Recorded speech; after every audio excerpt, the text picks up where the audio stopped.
Good afternoon, everyone. Welcome to Ham Radio Basics Live, Season 3, Episode 37. Ham Radio News and Updates, October 29, 2025. We're at the end of October already, guys. Wow. Kind of crazy. White Point, New England. Andy, Cooley, welcome.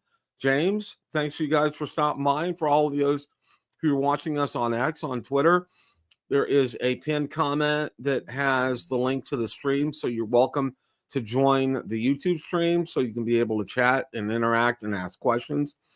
Thank you all for coming and spending part of your Thursday, part of your Wednesday afternoon. I was advancing the day, part of your Wednesday afternoon and part of your week with us. We appreciate it. And got some things to actually cover here, which is, one of them's kind of hanky, but gonna cover it anyway. So that's kind of where things are as far as that's concerned. But actually got some news, which was really I was really kind of surprised because it was kind of early, but I received this in my feed today, and I'm like, okay, this was very interesting.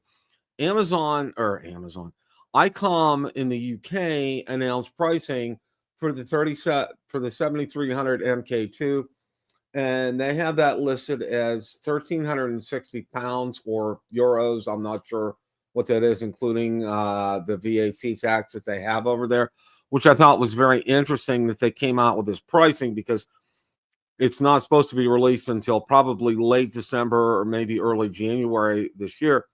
Then I went out there just to take a look at some things, and lo and behold, and this really kind of surprised me, was now DX Engineering doesn't have a price. They have a $35 reservation fee.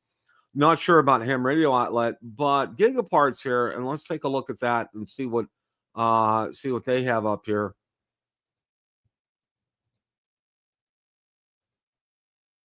Okay, they have it listed for $1499.95. Okay, and accepting back orders is what it is. The radio's not FCC approved. The listing is for a reservation only. And again, a lot of when these radios go on sale, how transceivers and other equipment work here in the United States is they have to be approved by the FCC before they can be able to be put for sale, and that's going to be the other part of what we're going to talk about today. But yeah, and if you want to get one, you guys get your name on the list. Now, I find it kind of interesting here. They probably had enough reservations that they went ahead and decided. It says here, initial shipments are planned by the end of 2025. You can get in line by reserving your spot today, okay? And then let's see. I'm going to check add to cart and see what happens here. Yeah, they have the full price in the cart here. So if you don't want to go ahead and pay the full price right now, I know DX Engineering has reservations for $35, which I think is a lot more reasonable. I don't know a whole lot of people who want to get $1,500 of their money tied up for 3 or 4 months before the item's even available. So that would probably be the way to go. But yeah, this kind of surprised me that the pricing came out as early as it did, because normally it's not until much closer to when it actually does get released, which I thought was very interesting. I didn't see, I really didn't see it coming, pricing this soon, which really, it was a real shock when I got it. I got it on my feed. I'm looking on my phone and I'm like, huh? This is early. This is really early for pricing. I know, when the FCX 1F came out from Yaesu, it was closer to when we were actually going to get the radio, probably within a month or so. This is a good 2+ months out, which really seemed to me was kind of on the early side. But I wanted to go ahead and pass this information on to you. And like I said, if you want to go ahead and do a reservation, do it through a place like DX Engineering. You don't have to pay the full price. I'm not sure about Ham Radio Outlet. You may want to check those out. But with Gigaparts, and Gigaparts is great. I like doing business with them. I don't have any problem with that. But paying $14.99 ahead of time to reserve a spot in line, ooh, wow, yeah, I don't know why they're doing that. I don't get it. I don't understand that. But that's their business model, and that's what they're going by. And yeah, so that's where we're at with that. So the other part of this talk, which we're going to spend probably the rest of the show on, is not. This is not a real pleasant subject. And you probably saw I did a video on Hytera, okay? And I know some other ones have done videos on them as well. I know Josh did one from Hammer to Crash Course saying, it's not on this list, and some have, some haven't. But what I wanted to go over today, okay, I know this is specifically for drones, but because it's this FCC covered list, this was a major ruling by the FCC, and I think it could really, really, really, yeah, James, yeah, $1,500 for the actual price. Hey, KSOJD, thank you for stopping by today. Yeah, James, $1,500. That's not bad. I mean, that really isn't bad if that's the actual price. That's one thing I want to caution everybody on. We don't know. I mean, that may be a guesstimate on Gigaparts' effort. I don't know, but it probably sounds about right. And yeah, it does sound right for the upgrades that they've done to the 7300. I agree. I think that falls in line with everything that they've added to it. So that's a good price. I agree with you guys. All right. Want to go ahead. Now, the FCC yesterday made a ruling, and it's really kind of disturbing here. FCC clears path to retroactively ban DJI drones in the United States. And I want to read some of this article to you guys so you can get a flavor for this. Now, it does apply to DJI drones, but because it's with the FCC and what's happening with Hytera, this is something that every one of us in the ham radio community need to be aware of. The U.S. government just turned up the heat on DJI again. In a unanimous 3-0 decision, the FCC has voted to give itself the authority to retroactively ban electronic devices that were already cleared for sale in the country if their makers are later deemed national security risks. This might sound like bureaucratic fine print, but it's a big deal because it could become the final nail in the coffin for DJI's new drones in the United States. The move, first reported by The Verge, is being framed as national security measure to block potential backdoors in Chinese-made telecom gear. But in practice, it could also stop DJI from importing any new drones or wireless products into the United States starting December 23rd. The FCC isn't banning DJI by name. Instead, it's preparing to add the company to its covered list under the Security Trusted Communication Networks Act, a move that would make it illegal to import any DJI product that contains a radio transmitter without explicit security clearance. That includes drones, gimbals, and even pocket-sized cameras like the Osmo line. As Adam Welsh, head of global policy at DJI, tells Drone DJ, DJI is not included on the FCC's covered list, so this change to the rules does not currently apply to DJI. However, under the fiscal year 25 National Defense Authorization Act, National Security Agency must complete a risk assessment of DJI by December 23rd, 2025. If the assessment is not completed by the deadline, DJI and another Chinese drone manufacturer would automatically be added to the FCC's covered list without any evidence of wrongdoing or the right to appeal. However, no U.S. agency has stepped forward to start this review process, even though the deadline is less than 2 months away. Here's Welsh. DJI has repeatedly expressed its readiness to take part in a transparent, timely, and fair audit through official channels. More than 10 months have now passed with no sign that the process has begun.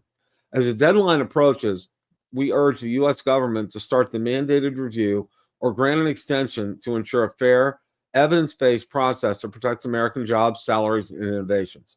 Earlier this year, DJI believed the situation wouldn't be so bad. Even if the company was blacklisted, the ban wasn't supposed to affect drones already approved for sale. In other words, older models like the Air 3S could stay on shelves even if an upcoming Mavic 5 Pro couldn't.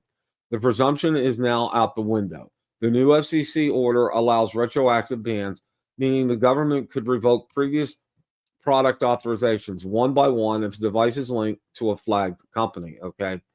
National security or national paranoia. Despite years of speculation, the U.S. has never presented public evidence that DJI's drones pose a security threat. Still, government agencies have accused the company of having ties to Chinese military, claimed DJI is actively fighting in court. A federal judge recently allowed that designation to stand, but said there's no proof the company is directly controlled by Beijing. The nuance hasn't stopped the suspicion. Some lawmakers remain wary of what they call spies in the sky, worried the drone footage could somehow make its way back to China. For those critics, the FCC's new power is long overdue. For DJI fans, it's another example of how geopolitics keeps grounding technology that's otherwise soaring. Okay. And, there's a link in the description for this article, and I'll let you guys read that at your leisure. I wanted to read enough of this here, guys, to give you a flavor for what's going on. And, while this is specific to drones and to DJI, remember, I just posted a video and we talked about Hytera last week. Okay. So if they deem, say, Hytera a national security risk, then boom, anything that they have out there, and even going back to what's been approved years ago, they can be banned for sale in the United States. And this could apply, let's say, our friends at Zygu, okay? Make some great ham radios there, the 6100, 6200, and so forth. They could ban those. And yeah, what would happen? Now, I've had some very interesting dialogue with some people, and I've said this, while they can ban the sale of this, okay, understand, just to let you guys know, and some of you do, I know Waypoint New England knows what I'm talking about. There's a transmitter, a controller, and then the receiver is in the actual drone itself. So, and it's done via Wi-Fi and over certain bands of the spectrum. All right. You can't go ahead. I mean, this is going to even require a separate authorization and completely separate acts done by the FCC in order to shut these bands down. Now, these bands are also adjacent to other bands that are used by God knows what. Okay. I don't know the specifics of the bands that are used with this, but, as I was telling them on my drone show last night on Rotor Talk Live, they can't just go in and do this. There's a process involved with this. And somebody said, oh, yes, they can. Well, no, they can't. There's a detailed process involved, even if it's on this covered list, okay? Because if they had given authorization to do this and now they're taking it back because they're deemed a national security risk, I'm also thinking too, and this is something I mentioned, that this is going to be open for potential flood of lawsuits, all right? Because these have been approved. They've been approved in good faith. This had nothing to do with national security. And by the way, this article talks about, and it's right, there has been an independent accounting firm, I believe, Deloitte Touch or whatever, Touche or whatever it's called, one of the, or Price Waterhouse, I'm not sure. They did a complete internal audit of DJI, and they found that their drones do not transmit anything back to Beijing, back to China, back to the Chinese military, back to DJI, nothing. Okay. In fact, DJI even removed a way to be able to send data back via their drones. That's no longer functional, and that was done in case you had a problem with the drone. Okay. And understand, it is, James, it is a witch hunt. Okay. They don't, yeah. And nobody is having to prove the issue. Now, one of the ringleaders of this, there's two of them in Congress. Elise Stefanik, she's a congresswoman from the state of New York. And then from my own dear state of Florida, Senator Rick Scott. All right. Now, I have emailed his office. I have called his office. I have sent him messages on Twitter. And these are the responses I've got: 0 and none. All right. And nobody, and I've done this with Stefaniak too. I've sent emails. No one has gotten an answer as to why this is on the national entities list. Now, what's really interesting, you guys know Julian from over in Finland, OH8STN is his call sign. And, I love the guy. He is the best in terms of ham radio preparedness in emergency situations. and alternate power supplies and so forth. Well, he put out a blog post last week, and I had it linked in the article, and I'll drop a link here. And I forgot to do that, but he had a great blog post. He is a very big user of DJI drones. Okay, and what he did was, in fact, he has done them.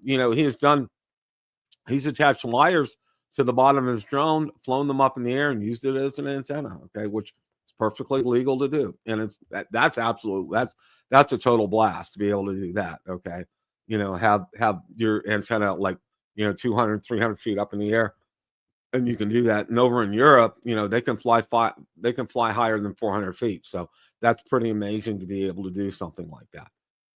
But he uses them for not only for that, but also to map out areas that he's going to and coordinates. And he went in and did a deep dive into this, a really deep dive as to what's going on. And he's found out that apparently there are some in Tampa, Florida, believe it or not, right where I live, there's a startup of a drone company here that's getting funds from the government. All right. And lo and behold, that's what they're trying to do. All right. Just to let you guys know, there's two schools of thought here. Oh, thank you, James. Absolutely. The DJI drone ban, what they say what they're not saying out loud. Thank you. Yeah, that's it, James. That is 100% it. And what I find absolutely amazing by all of this, there are two classes of drones. There's what they call the professional drones, and these are used by, I'll classify by like first responders, all right, and by let's say utility companies and so forth. And I know my son-in-law uses a drone on his job that they do surveying, and they survey down to the centimeter with some of these drones. Are so accurate as far as that's concerned. All right. And then, and they call them commercial. And then there's also commercial videography and photography drones. More likely it's called the Inspire 3. And with that's they can chase cars, they can do all kinds of things. And it's very interesting what they can do. Then they have what we call consumer drones, and that's what you normally think of when you see people with drones. There's a Mavic 4 Pro right now. There's a Mini 5 Pro out there, a mini type of drone. There's an Air 3S. These are all consumer type drones. And some of the higher end consumer drones, like the Mavic 4 Pro, almost can mimic a lot of what is done with the commercial type products. Now, as far as a separation is concerned, the commercial type products and commercial drones and military type grade drones that are made, and DJI does not make any military grade drones. All right. These are much more profitable than the consumer drones. And this company that Julian is referring to, this startup here in Tampa, it's specifically geared for commercial type drones. All right. And the thinking behind this is that they can get the money that they are making off of these tariffs and exorbitant charges and things, and be able to help fund these startups. Now, you guys know, and I'm preaching to the choir, under how many grams? The Mini 5 Pro is over 249 grams, so it needs to be registered in the United States. And a lot of the other countries are relaxing their rules about that, because it actually showed to be like 252 grams because they added a internal speaker to it, as far as that's concerned, James. So that's where the weight issue comes in. But the differentiation between the two is you have to understand, with the commercial drones, they make a lot more money than the consumer drones do. And that's why, Parrot, for example, they had a great consumer drone out there called the Anafi. Well, they stopped making it several years ago, and they completely switched over to selling commercial drones. Okay. A lot of them have thermal imaging, and they can be used by first responders. There's several DJI drones that do that. A lot of them have been shown with thermal imaging to actually find people that may be lost. That has actually happened. And there was a counter at one time on a website that showed how many people were saved around the world for a year's time because of a drone, or whether they were found through the thermal scan or through just a normal videography. And a lot of these drones have capabilities to have speakers in them and floodlights, so people know that they're there, and they can communicate to people. Please stay where you're at. Help is on the way, and they're life-saving tools. All right, and they also are used quite a bit in business.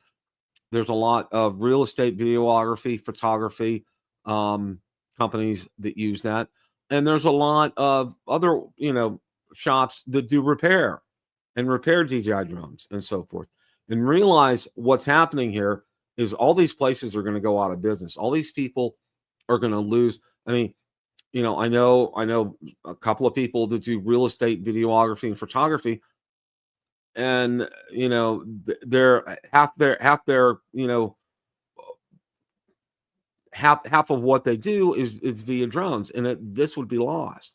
And also too, and it's not just drones, okay, because DJI also makes cameras. They make wireless mics, and a lot of people have invested heavily in this. So I got to think there's going to be some pushback coming to all this. I got to think that because what's going on here, there's is my dad had a great saying, okay? He said, it smells like day old fish left on the counter overnight. Imagine that, okay? Just literally thinking about something like that. It's like, oh, you don't even want to think about it. Well, it's the same instance here. It really it reeks of favoritism. It reeks of a startup with the startup company here that Julian talked about in his blog post. And guys, please read that blog post. And Julian took the time and the effort to do that. If he does that, then it's something that you need to focus on and read, because when he brings a subject matter like that, especially he does such a great job with as far as ham radio is concerned and emergency preparedness and so forth. He really gets into a lot of great detail, and it's understandable, and you can apply it to your situations, and it's very good. He does a very good job with it, and he actually goes out and he walks the walk and he talks the talk. And it's the same with this drone stuff here. It's just the FCC, James, right now, as far as that's concerned. The FAA has kind of stayed out of this, but that's a good point. And the whole reason that they do the FCC is all these drones use communication devices, okay? And all these drones, because of that, and almost all of DJI products use some type of wireless communication. So they got to be approved by the FCC to do that.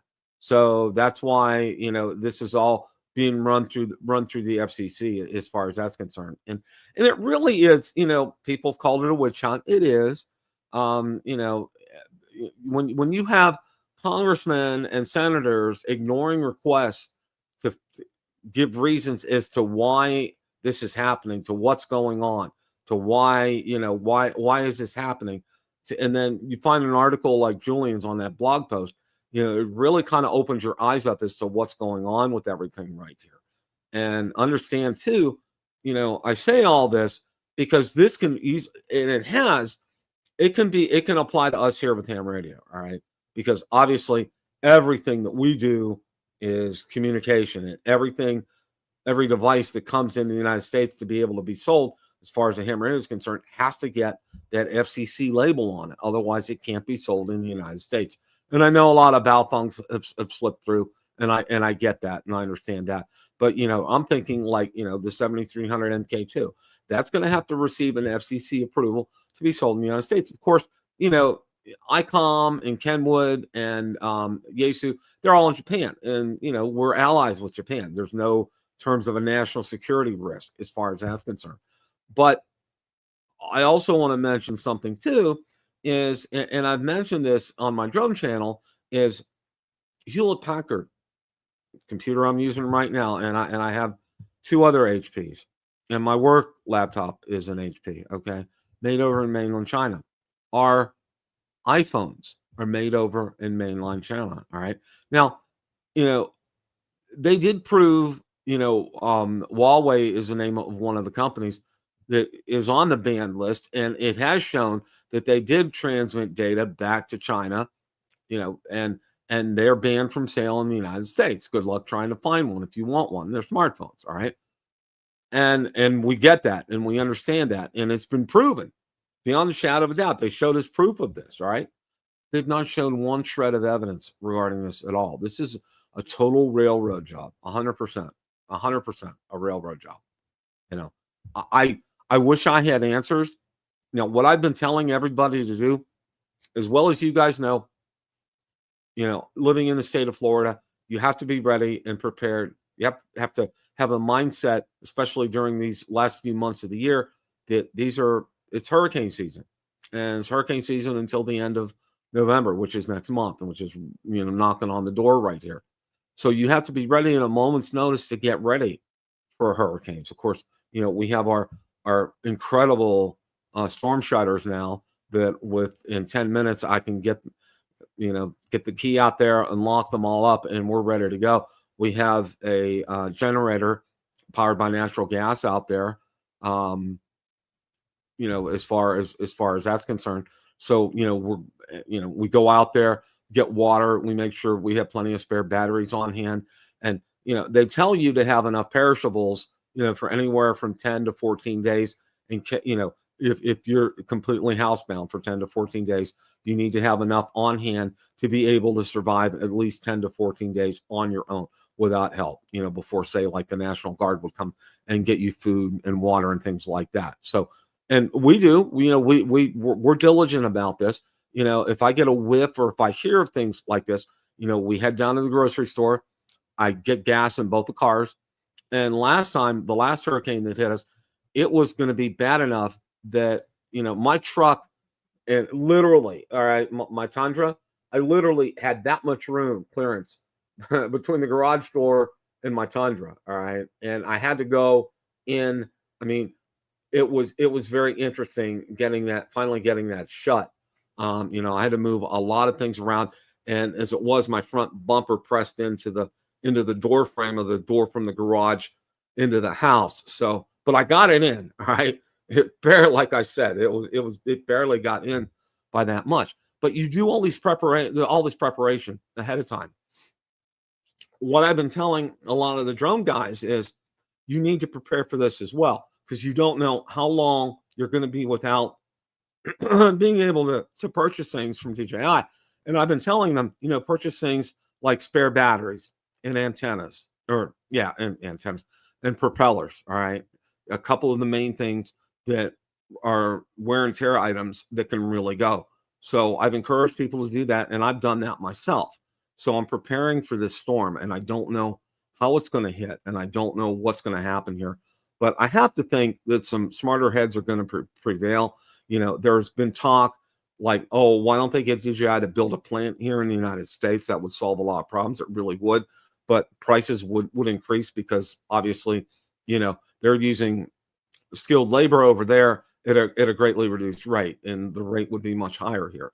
And from what I've heard, DJI has considered that in the past, but one of the things that is they felt it was cost prohibitive. Well, they lose the business from the United States. That's a good chunk of their business is done here in the United States. So maybe some cooler heads will prevail, and maybe the political climate will change. As far as that's concerned, maybe there can be some trade talks between the United States and China, and get rid of some of these tariffs that we have here, and to be have some more cooperation. Who knows? I'm hoping that some cooler heads prevail. Right now, it's on track for December 23rd. If nothing's done in terms of an audit of them by December 23rd, then DJI products and Autel products will go on the FCC's covered list. And whether or not this retroactive ban can be enforced, it's going to be, there are going to be some judges who are going to be quite busy with this, and it's going to be very interesting to see how this plays out. But I wanted to spend some time covering this because, I Plasma Zombie, to let you know, and I'm not sure if you know this. All right, I had full dental implants back in the month of May, and these are a set of temps. So a lot of times it looks and it sounds like I may be, I may be a little, but I'm actually, I'm doing quite well. I'm doing quite well. Um, was there another reason that you asked that? I'm just curious about that as well, too. I don't know, what you did. My mouth gets dried out very easily as far as that's concerned. Just to let you know, as far as that goes on. So, hope you guys are all doing well. And this is some food for thought. Alan, thank you for stopping by. Um, yeah, okay. Thank you, Jeff. I appreciate that. That's a good thing. That's a good thing. So, just again, thank you guys all for stopping by. I wanted to get you guys aware and make you aware of what's going on with all of this. To keep informed and stay on top of things, and be diligent about ham radios as far as the FCC is concerned, and revoking a lot of approvals and things. So just to keep you guys in the loop on all this. So hope you guys have a great rest of your week. And as always, guys, it's a great day to make a QSO. 7 3s, everybody.